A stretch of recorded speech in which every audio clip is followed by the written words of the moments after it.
The taste of our childhood, vanilla. Unconsciously, we become accustomed to the unique aroma. So much so that the food industry likes to use it in countless products. The demand for vanilla has risen dramatically in recent years, as have prices. In order to get the best brown pods, traders go difficult ways. For me, vanilla is the queen of spices. The vanilla boom splits society in Madagascar. Crime is on the rise. The vanilla thieves really risk their lives trying to steal vanilla here. Lynched thieves, murdered farmers. Vanilla demands a high price.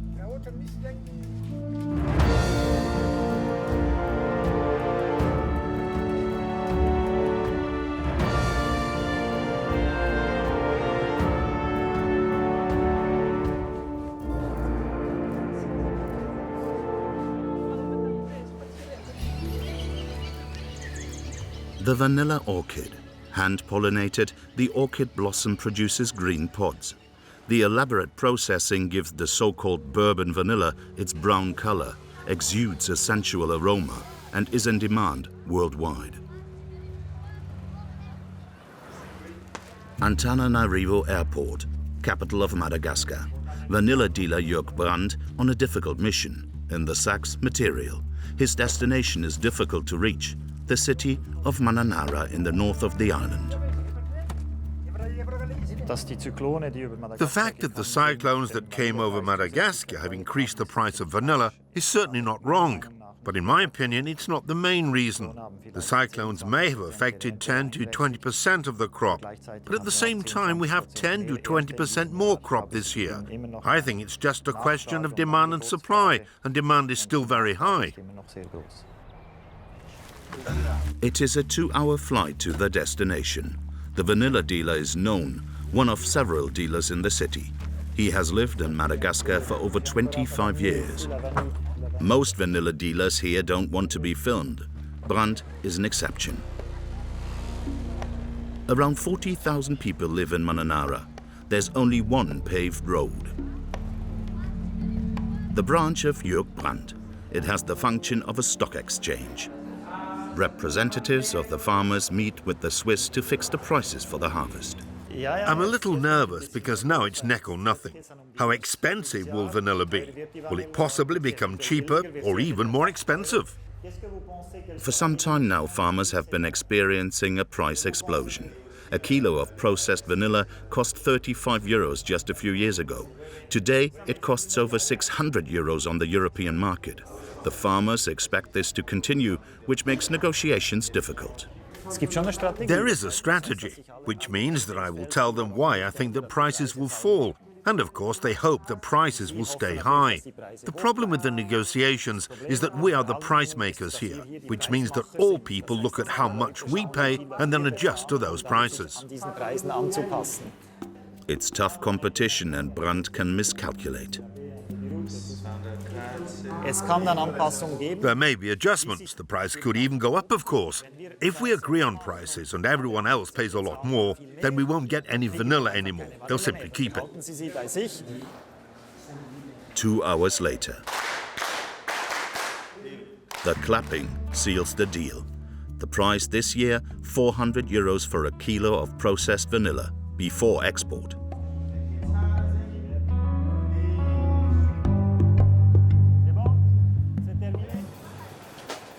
Sambawa, a vanilla center of the country about 100 kilometers further north.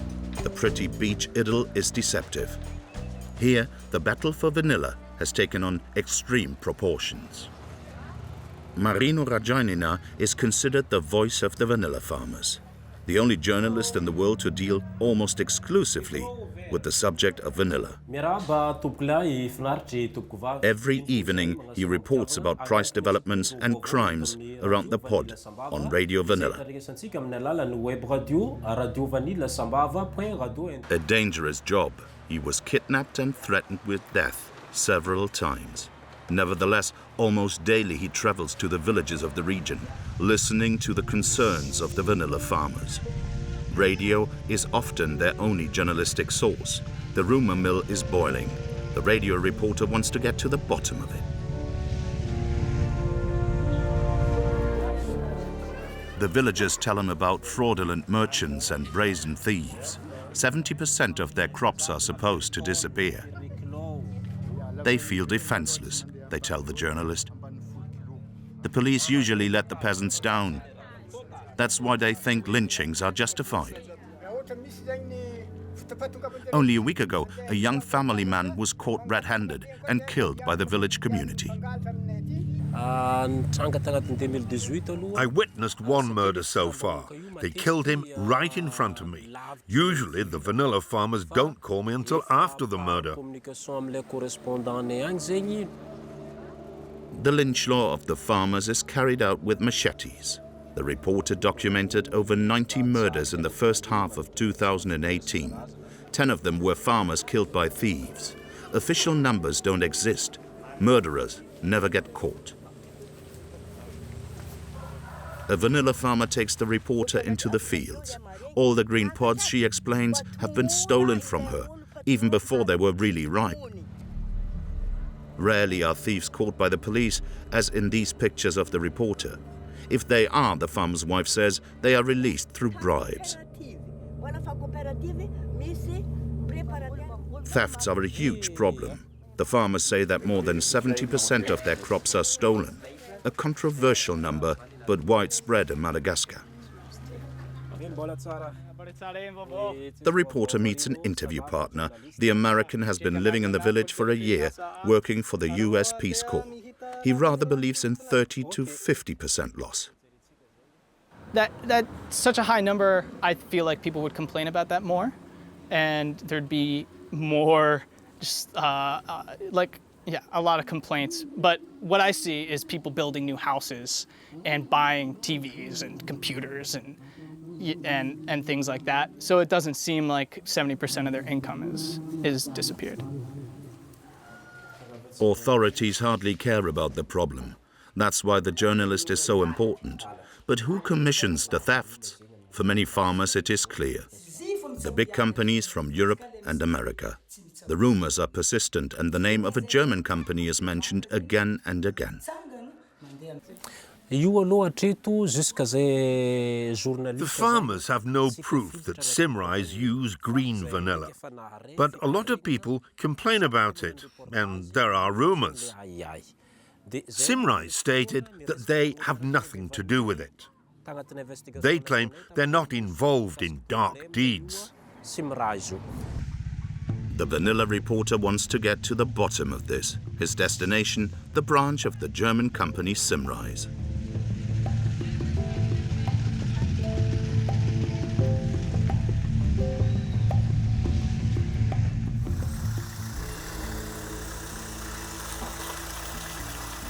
Back in the Mananara region, vanilla dealer Jörg Brandt is fighting his way through the jungle on the way to the plantations.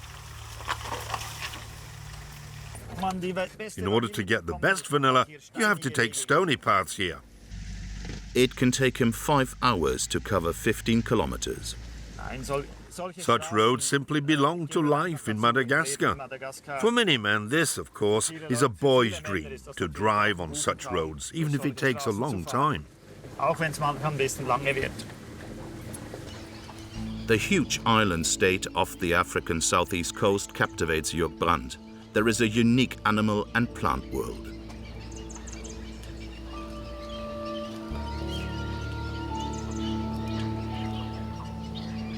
There is hardly another place where vanilla grows better. Climate and soil are ideal. 80% of the vanilla comes from here. Actually, the whole country should profit from it. But as in many African countries, the money remains with only a few.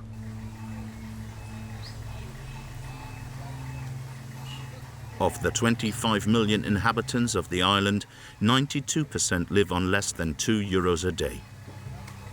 The catastrophic road conditions make the supply in the country difficult. That's why Jörg Brandt always brings something with him. Gifts maintain friendship, even in Madagascar. We bring them tools, the machetes, so they can work the fields properly, and shovels. They make the shafts out of wood themselves, shovels so they can work the fields. Brandt not only wants to trade fairly but also deliver organic quality. He associates some gifts with his own interests. They get the material from us so that we can be sure that all the organic requirements are met and that there is no contact with material that has already been in contact with pesticides or chemicals. So every year we give them new material to avoid that our vanilla then has pesticide residues or chemical residues. Around this village, vanilla is said to have a particularly good aroma. Locals show Brandt the way to the hidden plantations. Another 2-hour hike. The valuable plants are guarded by pickers day and night. A sip of homemade schnapps relaxes the mood.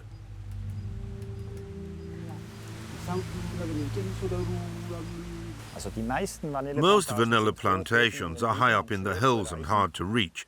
Of course, there are also some on the roadside, but they are then relatively susceptible to theft.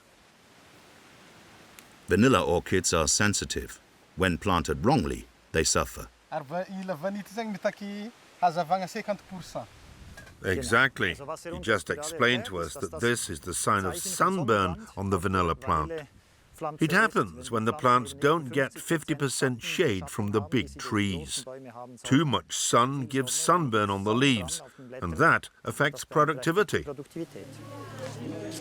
Above the village lies the scent of vanilla. Everywhere the farmers have put out the pods to dry, so they get their typical brown color. At the beginning, the odorless pods are green. Then they are treated with hot water and reach a dark brown tone and the typical aroma by extensive drying. This is the vanilla ready for export with great aroma and only 25% water content. You need about 6 kilos of this raw vanilla to make 1 kilo of this vanilla.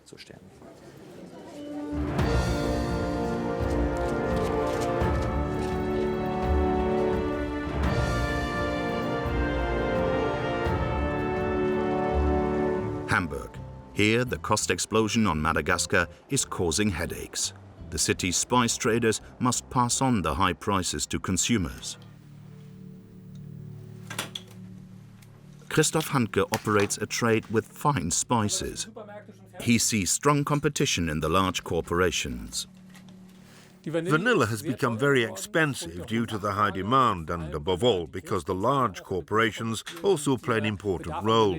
The need for vanilla is huge and can hardly be satisfied, so prices go through the roof.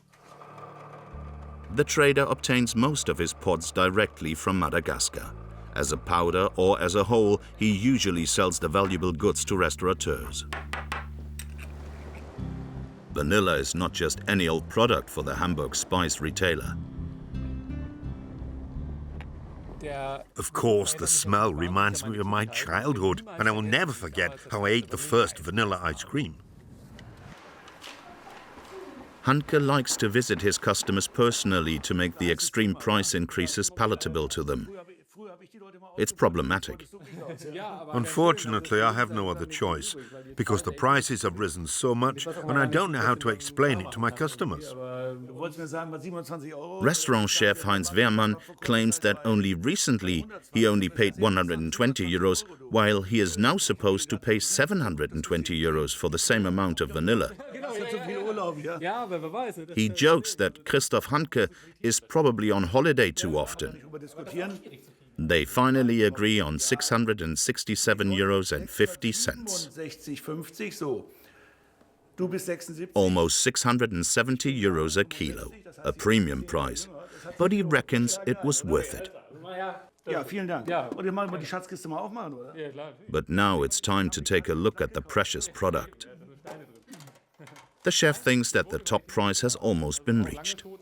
It's similar to other food sectors, whether it's truffles, saffron or turbot. At some point we get out. But today business has worked out once again. I'm in a state of happiness.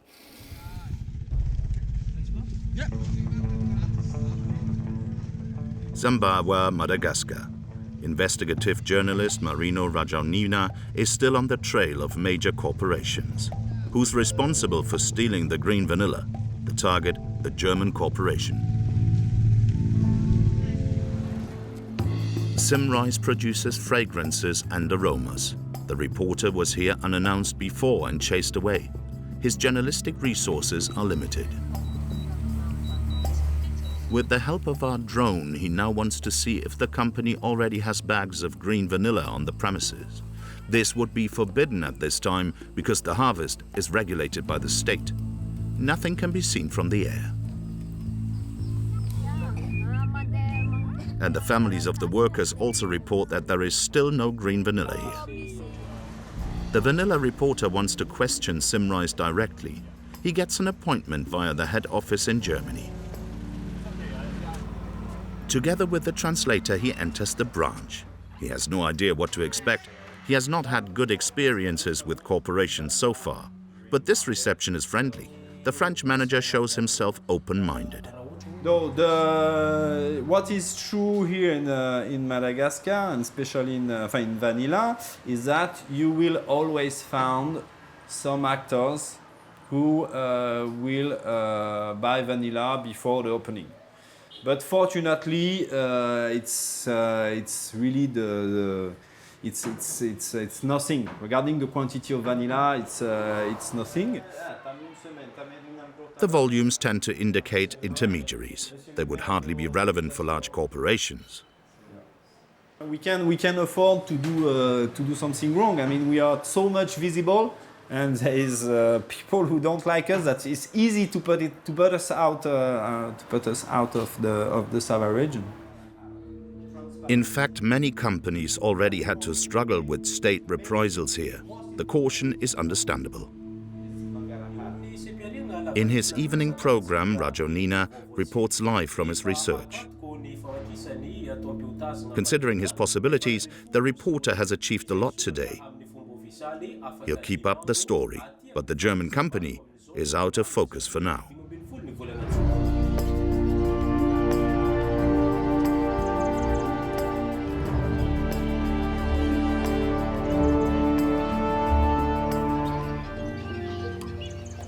Jugbrandt in a village near Mananara. 2,000 people live here. A week ago, their village leader negotiated the price with a vanilla dealer. Now the farmers want to sell their green vanilla. The degree of maturity of the pods is particularly important for Brandt. If many pods were harvested too early and aren't ripe yet, then we don't have the vanilla content we should have. An important event for the villagers. With the sale of their vanilla, they pay back loans that Brandt has granted them and get cash to make a living.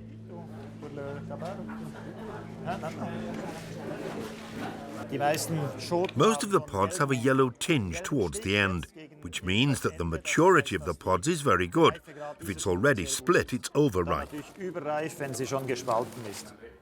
Brandt can rule out that vanilla thieves also sell their loot here. We can even see the owner's branding, NGN. NG1 is the owner's name. This means that this vanilla really comes from his field and not from anywhere else. The stamps are like a signature.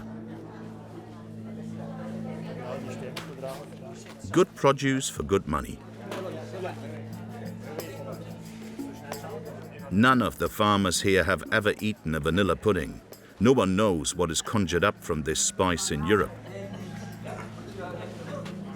The Swiss is considered an honest businessman, but he also knows the tricks. For the buyers, there's the possibility to declare less weight. And there is also the possibility to say, we'll only pay a part and the rest later, but then they never show up again. And the worst thing, which happens unfortunately, is if the buyer pays with counterfeit money. The people here are very isolated.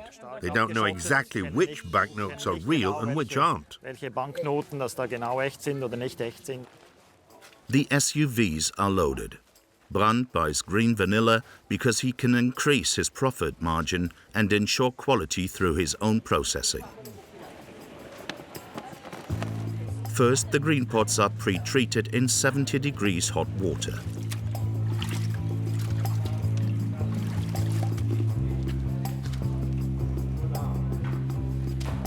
The spice is then wrapped in wool blankets. The pods must sweat for 2 days now. Only then does the typical vanilla aroma develop. The effect is that the biological activity of the cells is killed, and that then the fermentation, so the transformation of glycovanillin into vanillin, takes place. In the next 6 weeks, the vanilla is laid out every day for a few hours, but always comes back into the box.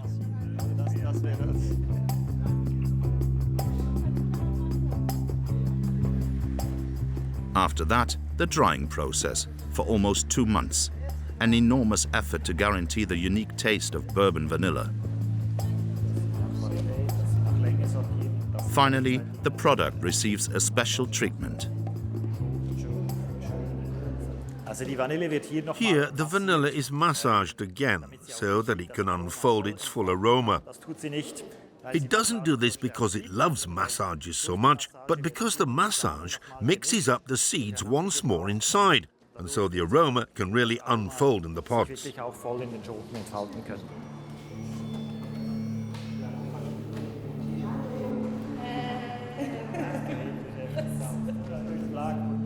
Each of these almost loving steps gives the spice its high value. With the transport to Europe and the additional costs alone, the price almost doubles. Rapperswil in Switzerland. The importer Pronatec, known for organic products, has imported the vanilla from Jörg Brandt and has the pots processed by a specialist. Its managing director checks the goods. Fresh smell, typical bourbon vanilla. The pods come under the knife. Vanilla, worth millions, is shredded. What you see here now on my glove, the very small black seeds, are a quality feature. If you buy a yogurt or vanilla milk, you can check yourself if there is real vanilla in it. Extracts, powders and granules, vanilla that can be dosed, is in demand. It is used in many products worldwide. The natural pod becomes a uniform industrial product. The industry demands an aseptic extract, which the bean itself can't offer. It contains water, and through extraction, we free the vanilla bean from water and thus obtain an extract that can be dosed even better. The alcohol removes all aroma components from the pods, not just the vanillin, because that is what makes the natural pods so special.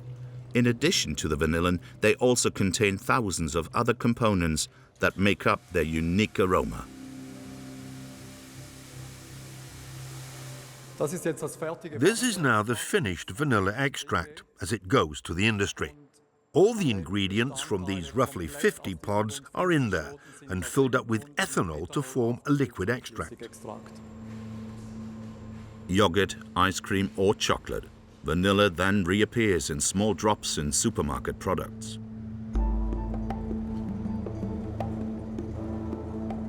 Hamburg. Vanilla retailer Christoph Handke is not a friend of mass-produced goods from the refrigerated shelf. His customers are mainly noble restaurants. He's delivering the vanilla.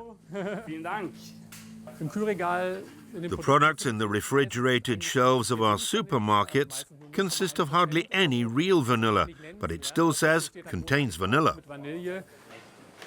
Handke only supplies whole pods for the catering trade.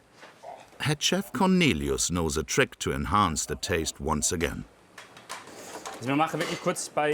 We briefly put the vanilla pod in the microwave, only for a few seconds. You can easily do it at home too. The aroma unfolds and it's easier to process. They are puffed up and much more aromatic afterwards. But the quality of vanilla varies. Meanwhile, the market is also flooded by cheap products. China and Indonesia play a major role in this. Most important is to get good vanilla in the first place. There is a lot more bad vanilla than good vanilla, and finding a reliable vanilla supplier, that's very important for us. Vanilla is always exciting when you use it discreetly, even in a hearty meal. That's the last touch for me or for us, which might make the whole dish a bit different from everything else. We let the whole thing simmer while we do the veal sweetbread. Even the vanilla dealer is excited again and again to see what can be made from vanilla. A bit of freshness from lemon thyme, but then the vanilla va devant sauce. Noble bourbon vanilla is becoming a luxury good, a difficult situation for small spice traders. Fortunately for me, the point has not yet been reached where I say I will get out. Of course, the high prices put a lot of pressure on me, and I have sleepless nights watching how the prices continue to develop.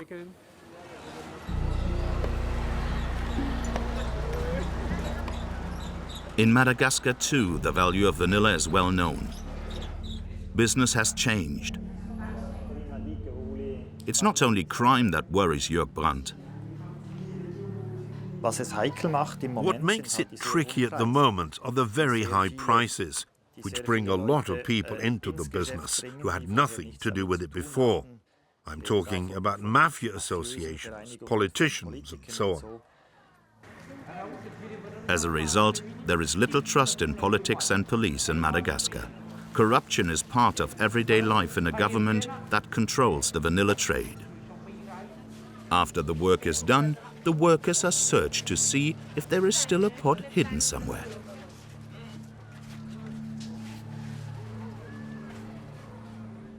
The dramatic increase in the value of vanilla has many causes. The high demand, many middlemen, but also storms destroy all the harvests. But Jörg Brandt sees an end to the price spiral. I think the vanilla price will drop in the future. We've reached the high. The supply is getting bigger and bigger. The farmers are growing more and more. And the prices are so high that the demand is also slightly decreasing. Brandt has done good business this year, fair traded. He flies back to the capital, Antananarivo, where he lives with his family. Madagascar, the land of vanilla. For many it means enormous wealth, for others misery. The social divide in Madagascar is widening. Fair trade can counteract this. This may be worth a thought when enjoying the next vanilla ice cream.